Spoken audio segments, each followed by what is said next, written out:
Hello and welcome to Talk of the Town. I'm Michael Jacobi, delighted to have you with us tonight, and also delighted to have a very dear friend who, needless to say, I've known for a few years, and this is kind of like the Battle of Titans.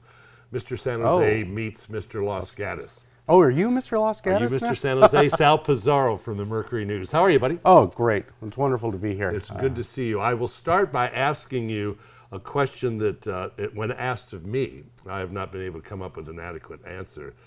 What is it you do? That is a great question. You know, people ask me that all the time. They say, you ought to get an answer. Yeah, I should. It's been 10 years that I've been doing this, and you would think I'd come up with a really good response. What's on my business card is I'm the around town columnist for the Mercury News, and I guess in a general sense what that means is I'm around town a lot. Right. I write. And you write in different places within the city limits. Apparently. No. Well, we use town very openly. Right. Yes. You know, it could be I'm around. The idea is I'm around your town. I could be in San Jose. Imperial town. Exactly. I could be in San Jose. I could be in Sunnyvale. I could be here in beautiful Los Gatos. Yeah. I can be in. Boy, I don't try to be in Santa Clara that often, but no. But it's like Oakland. There's no there, except now they have a football stadium. So that's where I probably spend my most time there. They do have a football stadium. I've heard tell, yeah. Do you know that in Santa Clara, the sheriff's department, their new motto is? I'm worried what the response is, but no, I don't. Our day begins when the 49er practice ends.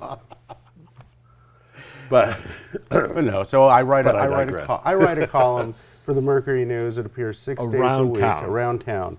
It's interesting people, places, and things. Call those nouns. And just a lot of events. It's arts and philanthropy and just about anything I can get my hands on. For those of us from this area and the Greater Bay Area that are a little longer in the tooth, yes. We remember actively the great. Well, we remember Herb Caen. Well, everybody remembers Herb Caen. And I made Herb Caen twice. I got in the column, which was a big deal in those days to get in this column. If you didn't own a restaurant or a bar, yeah, right. If you own a restaurant or bar, you were booked. You're in there all the time. Give him another drink, he'll list me. And I have stolen in my writing from him the 3 dots. And you do a great job with that. Well, thank you. Did you read? Did you ever read any of the old Herb Caen stuff? Yeah. I read a bit of it when I was in high school. Certainly, when he was still, writing. Probably within the last decade of his life and career. And it was interesting the way he wrote about this strange place, San Francisco. Yeah. And even today, I still, there's books, collections of his columns, and I've got a couple of them, and I'll read them for entertainment. And I'm a kind of a history buff, and it's really interesting to read about San Francisco back in the 70s and in the 80s, and it's a different time. Honestly, it's a different style of writing. You really can't get away with it. Well, it's interesting in our two businesses. It's interesting the icons that came out of that era from a writing standpoint, Herb Caen, from a broadcast standpoint, the great Don Sherwood. And so, there were some pretty high levels set. Well, they were making it up as they went along. Oh, absolutely. That's what's the charm of it. Right, and it's like when you look at, from a national or international point of view, you've got Johnny Carson, who pretty much made that show what it is, and now you've got a dozen guys trying to be Carson, but nobody's ever going to be Carson. However, have you seen Colbert? I've seen some piece of a show. I've got to say, having a couple of small kids at home, staying up past 11:30. Oh, sure. Not easy for me. Yeah. They tape things now. Do you know about that? Actually, they don't even tape them. They record them digitally. They record them digitally? Oh, you don't still have the 8-track? Well, you could do that. I'm old. Do you still dial a phone, too? Phone. I don't have room. I had to get a bigger car to get a cell phone. They're like this. Yeah, I met the guy who invented the cell phone. You did. We talked about it. He passed away recently, didn't he? Did he? No, I don't think he did. So. Maybe I missed that call. Yeah, Marty Cooper is still alive. He did this great. He was at the CineQuest Film Festival. Oh, that's right. Yeah, and he did this great bit talking about the phone. He pulled out the original phone. They were amazing. They were huge, and he said, well, the only problem was the battery life was only about 20 minutes. Yeah. But he said you couldn't hold the thing for more than 20 minutes anyway without breaking your shoulder. But in those, to have the first, we didn't call them cell phones, we called them car phones. And to have the first car phone was just about as hip can be. I think next is going to be a phone car. Yeah, that's a good point. But it was like being Tony Rome. Yeah. An obscure Sinatra reference, by the way, for jazz. Are there unobscure Sinatra references? Well, that you make? we're going to talk James Bond next break. Okay, so we'll talk. Don't break. We'll I talk know Bond. you're edging. Okay. I could just see it right now. Ask me about Bond. I was going to ask all. you about Sinatra's 100th birthday. Yes. What about it? Well, did you know Frank Jr.'s going to be in the Bay Area? I understand he's doing a gig He's and doing a gig in San Jose. He's also going to be up in, I think, Walnut Creek. Yeah. So, have you ever seen him? No, I've seen. No, I should take that back. I saw him direct for his dad, conduct rather for his dad. But you've never a heard couple him. times. I've, it's kind of like seeing a Sinatra imitator. Not him, but he's got his voice is very similar. But okay, so what? Well, Doesn't that look just like the Pietà? Yeah, it does. But I don't need to see this. Now, did you ever see Frank himself? 30 times, many times. Met him, and it couldn't have been nicer. Then definitely I can understand you having that reaction. See, I never had the opportunity to see Frank. Well, would live. you go? I never saw the Beatles, but would you go see a Beatles tribute band? I would, but I wouldn't say I'm seeing the Beatles. It's like an Elvis. Did you ever see Elvis? You were probably too young. No. Yeah, I saw never Elvis a couple times. But I have seen an Elvis show in Vegas. Yeah, and it was fun. Yeah, it was. So anyway, I've never heard Frank Jr. Sing. So he sounds good. No, he sounds good. And were you at the Spencer Day show, the last no, concert I for didn't us? make it. I wanted to. Well, he did. It was kind of fun because he says people always ask me to do a Sinatra tune, but they don't tell me which one. So he did an arrangement of Boots, which was great fun with a big band. Talk about now. Growing up, did you like to write? Were you a gadfly? I was one of those shy, reserved kids. I wasn't a football or baseball player. What I ended Really, up with doing, that athletic body? Yeah, you'd be That's shocked amazing looking to at me. me now. You're cut now. Believe it or not, I was a string bean when I was a kid. But I just immediately went into writing. I think when I read a lot as a kid. I read some really, I'm not getting ahead too much, but I read a lot of Stephen King when I was about you and I, 10, 11 years old. I was reading Ian Fleming at 12. Can I get a wood chipper for Christmas? Put the kid away. Yeah. And I was doing some book reports on some of these books that I was picking, and my teachers were a little concerned. There's nothing like Cujo in it. And I think in 8th grade, I had a teacher who recommended, and it had to be 8th grade, she said, if you want to hone your writing, what you really need to do is get on the high school paper when you go to high school. Where'd you go to high school? Santa Teresa High School in South San Jose. So I did that. I took the beginning journalism class, and I was horrible. And I had no intention of returning, but the teacher, Karen Newyar, she made me sign up for a second year, and as they say, the rest was history. I fell in love with it. Now, when you started writing in high school, did you use a typewriter? We did have typewriters. We did. But you started out on a computer, so it's been easy for you always. Oh yeah, we had some. What we had we would type things out, and then we had 2 Macintoshes, like the original Macintoshes, and we would have people who would type them into the computer. And we had a laser printer, which probably cost the school about $1,000 or $2,000 back then, and we would print out the copy to paste up. Now, how do you write now? Obviously, you use a computer, but have you ever fooled with the voice software? No, I never have. I think I would get really confused by what I do, because I'll tell you, my writing process is I sit down, I try to organize. Longhand first? No, not normally. I've done that a couple of times when I've had computer problems and I've needed, in fact, I think I might have been in Los Gatos. I had a legal pad. I couldn't get a Wi-Fi signal to get on my computer, and I just started writing out my column and transferred it onto the computer later, and it was about 3 times too long.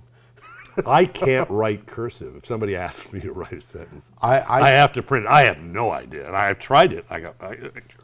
It's a lost art. Well, and it's gonna be. I think in about 10. I don't even know they're teaching cursive in school anymore. My daughter can't read my cursive right now. Well, when my son was in high school, he's trying to impress a girl. I said, I'll tell you what you do. You write her a letter. Ooh. Nope, I bet she's never seen one. You write her and send her a letter. If you're ever in trouble, write a letter. Well, my daughter's not even 6 yet, and she loves to text. Yeah, I'm sure she does. She'll get her mom's phone, and I'll get texts that pop up on my phone that look not like her mom, is communicating with me. Like, hi, Daddy. Like, oh, okay. That's what's going on. Well, the wife's calling me Daddy. Yes. This could be good news, and that turns out it's from your daughter. Yeah. That's a whole mess of psychological issues. You write 5 days a week on your column? I work 5 days. Well, I write 6. It appears 6 days a week. Every day but Monday. Okay, but Monday, when nothing happens on Monday. Well, people just stay home and going, well, Sal's not in the paper, we'll watch the game. That's the way I feel. That's right. But no, it's. How long does it take to write a column? It depends on what I'm writing about. Yeah. But I would say on average, it takes me about an hour and a half. 600 words? My average column now is about 800, I think. Right. On Sunday, I have a longer column that's more like 1,000 words. Yeah. And, well, I should measure that one day. But it takes, and so the Sunday column, which I write on Friday, it's got a photo, it usually goes a little longer. And that actually takes me, it takes me about, Photos take up space. They're good. Yes. I get a whole half a page, and I can decide, well, they'll just make the photo bigger if I need to write a little shorter this week. And that one takes me a good 4 or 5 hours to crank out because it's a lot of moving pieces. And that's, I think it would be a really interesting and maybe easier life if I could just write a column that was just one thing all the way through. Yeah. But I have 3, 4, 5 items in my column sometimes, and fitting them together is like putting together a puzzle. Yeah. And you need to know, okay, what goes where, and there's still, and you've got to have flow. Like you still the basic laws of news. Right. Is what am I going to hook people with? Exactly. Let's not bury the lead top down item, below. And I've got to be sensitive to not have a funny item right after writing about someone who died. Yeah. Well, you drop me a note on that. That'd be helpful. It'd be helpful in my life. Yeah. It's like you got to have a little tact. Yeah. I was about to use the phrase that I use on the radio show with you. Can you stick around a minute? Obviously, we're in a television studio. You're not going anywhere. And we're still trying to find the deck of cards. You're watching Talk of the Town. We're with Sal Pizarro, and we'll be back in just a couple of minutes. Hi, I'm Tony Lindsay, and you're watching KCAT TV.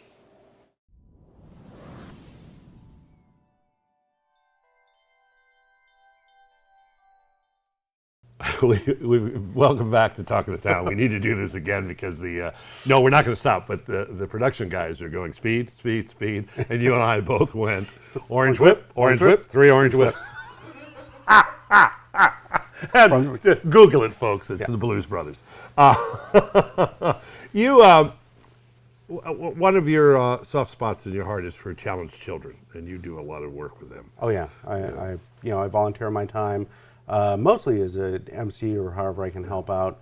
Through my column, I write a lot about so many different organizations that work with, not only special needs kids, at-risk kids, foster kids. Yeah, it's pretty amazing. We just, before the taping, we took a tour of the old venue here on Los Gatos High School campus, something we're putting together, and folks will hear a lot more about it in the months and years to come, called the Community Media Center, and I know you were impressed, and hopefully we'll talk about that, get a link from you on that as well. Oh yeah, we'll be talking about that. I think there's a lot of potential there. Yeah. I'm excited, about the possibilities. As we said while we were in there, hey, right now anything's possible, and that's where you want to be. You don't want to be limited by what you can do in that space. It's got a lot of potential. You are in a business, and particularly your end of the print business, where there's smoke, there's not always fire, because there's a lot of smoke being blown your way. So you've got to see this. You need to be at this opening. Give me one of the biggest disappointments over the years. Well, there's a pretty good local one. I got, well, you remember the Japanese restaurant? In Los Gatos? Los Gatos? Oh, sure. Was it Katsu? Katsu. $1,200 caviar tasting. Yeah, that was going to be huge, and it just fizzled out, and that was like... They were packed for like a month, and it was very strange. But it's getting... And then they went to second 2 for thing. 1. I said, don't do this yet. That was, that's an example of something that we thought was going to be big and wasn't. Boy, I've been to so many things. It's hard to think of a real something that did fizzle out that was a huge thing. I mean, I guess we're still waiting on Levi's Stadium.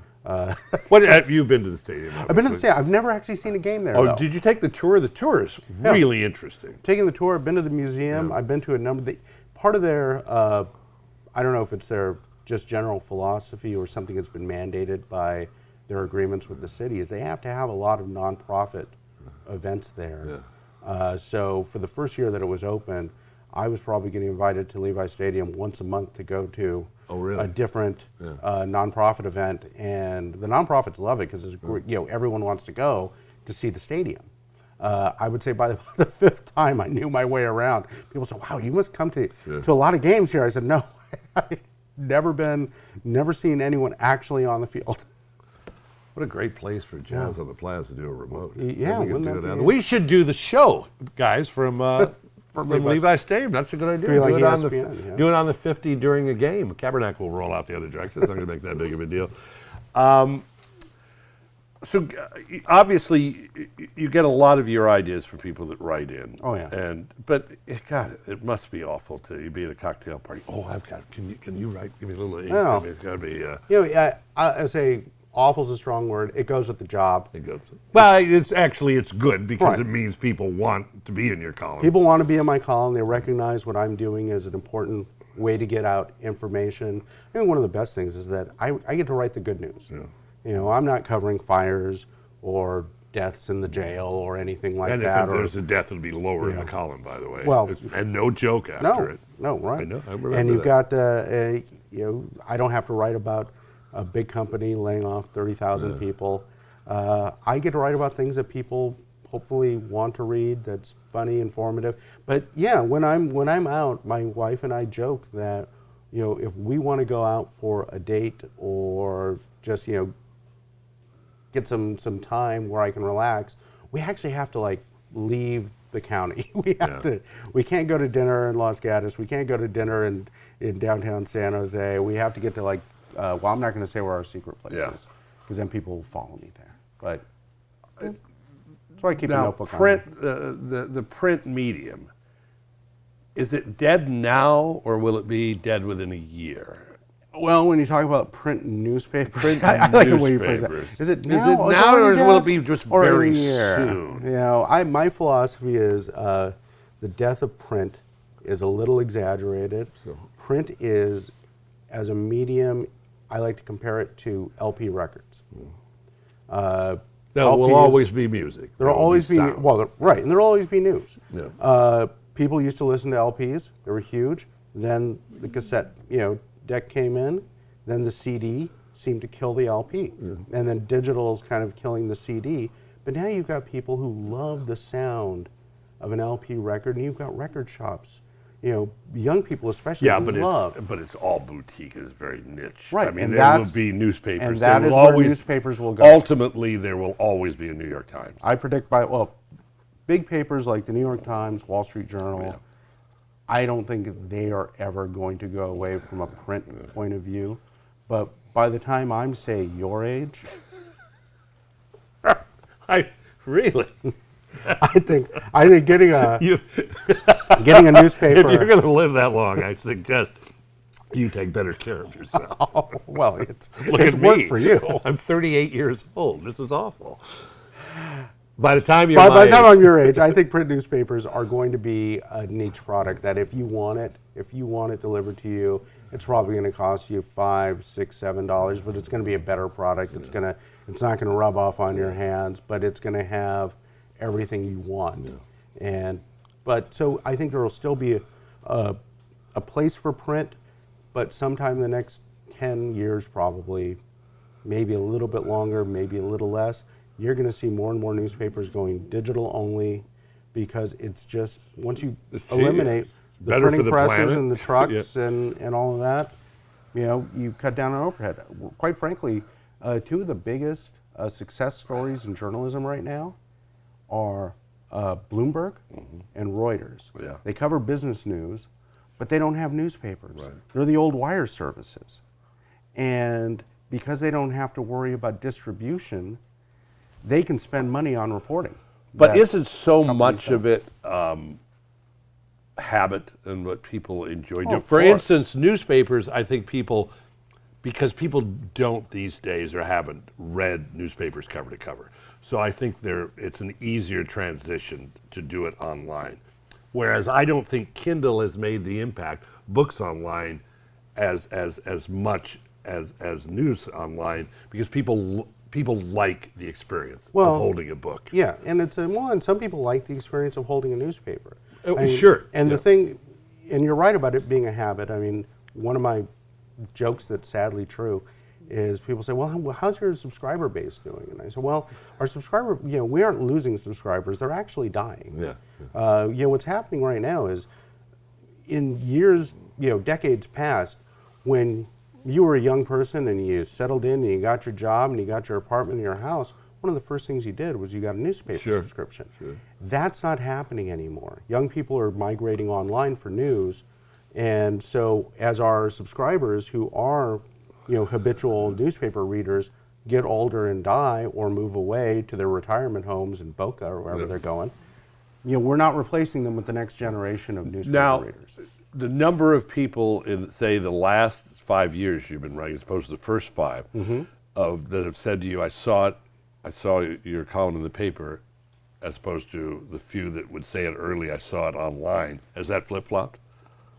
I've noticed a difference. Yeah, I've noticed a difference. I get a lot more people saying, "Oh yeah, I read that online. I saw it. I saw a link on Twitter, Facebook, because we're going out through all those social media channels." Some people. Are you a big Facebook guy? Yeah, I see your stuff all the time. I'm a big Facebook guy. I like Twitter. All the rest of them are kind of, I'm not a Snapchat guy. I'm not, Instagram. I'm not that good of a photographer to be doing Instagram. But since that Madison.com thing came down. Are we okay on time? What do we got? 10 minutes or something? 5 minutes? Okay, quickly. Okay. You and I have two things in common, among other things, but one is we've never paid for a drink. And two, I certainly never pay for one when I'm around you. You're not with me, that's for sure. You're a huge James Bond fan, as am I, but you are an expert. I tend to be. I happened to be at the computer today, and I found 100 pieces of James Bond trivia. Do you know? Have you seen this site? Probably or do you write for them? I will. Okay, who was the guy who appears in silhouette with the gun barrel in the opening of the film? Bob Simmons. Bob Simmons is correct. That's 1 down, 9 to go. Spectre stands for? The Special Executive for Counterintelligence, Terrorism, Revenge, and Extortion. Unbelievable. Yeah. All right. What was unique about the 5 pilots flying Pussy Gallore's plane? They were all women. No. They were all men. I'm sorry, in the movie. Yeah, in the movie. Okay, All right, you got me on that. that. Well, they were women, but they were men dressed as women. Yeah. Where does Bond not visit at all in You Only Live Twice? The movie or the movie. In the movie? Yeah, we're just going where does he not visit at all in You Only Live Twice? England. Oh, there's no part of that. It's the only movie. It doesn't sound like you knew it. Well, I love that. Well, yeah. Hey, do you want to know what else Bond doesn't do in that movie? Ooh. It's the only movie where he doesn't drive a car.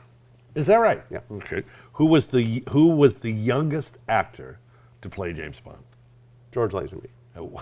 At what age? 29. 30. Close.